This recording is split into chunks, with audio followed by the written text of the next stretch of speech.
Yeah. I was just looking at the image that you sent through as well of your back. Oh yeah. Do you want to explain this, because I'm not great with MRIs? Pretty much Not a doctor. Pretty much the reason why I stopped, basically. So the white, see the 3 white discs above? So they're your discs in between your vertebrae. They're healthy ones. The white basically means there's fluid there. And then you got the 3, 1, 2, 3. Probably those 2 in the middle are the worst ones, but they're basically dead. Like there's not much fluid in them at all. And then you can see how it's protruding into the spinal cord. That big white cord is the spinal cord, and you can see the black pushing into it, and it's got that bulge. That's it's pretty much my back. That's fun, that. So yeah, I got that scan. I don't even think I got that scan because my back was playing up. I think because my knees were playing up.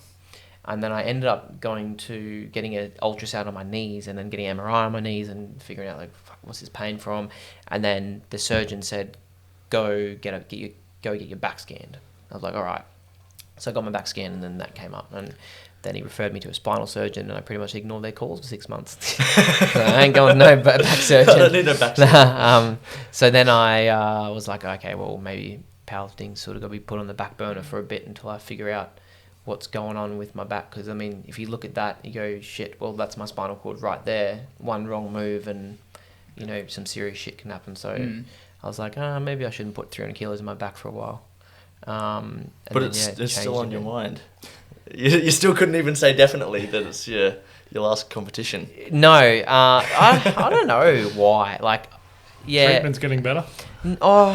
I don't know. I've taken up soccer now. Yeah, it's been pretty fun to go back to that, because soccer, I loved soccer back in that was my thing. It was, I don't know, I played from when I was 5 to when I was like 21 or something. So it was that was big for me too. So I guess both of them have played a pretty big part of my life, and now that I can't do one, I sort of go back to the other. And if this starts to get, which I mean, when you look at that, it's like, how can you get that? Like, how do you put fluid back in your discs? Like, is that a thing that they do?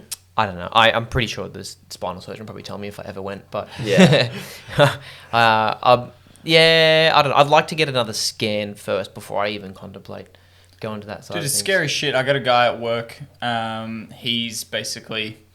He's a lot taller than all of us. Like, he cranes his head when he goes through a doorway. He's a massive guy.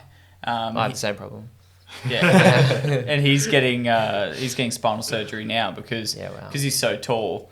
His back's just really compressed onto his hips, and then one of his discs popped at work, and it was a bit fucked. So, he said that he was scared. I mean, like, it's one of those things, like you said, like, it's so close, it just plays in your head, doesn't it? It's like, what happens if there's a little mess up, or someone's not checking what they're doing, and then... Yeah, I still get issues now. Like, that's why I still get treatment every 3 weeks, because I'll go and, I'll absolutely max put like 100 kilos on my back now.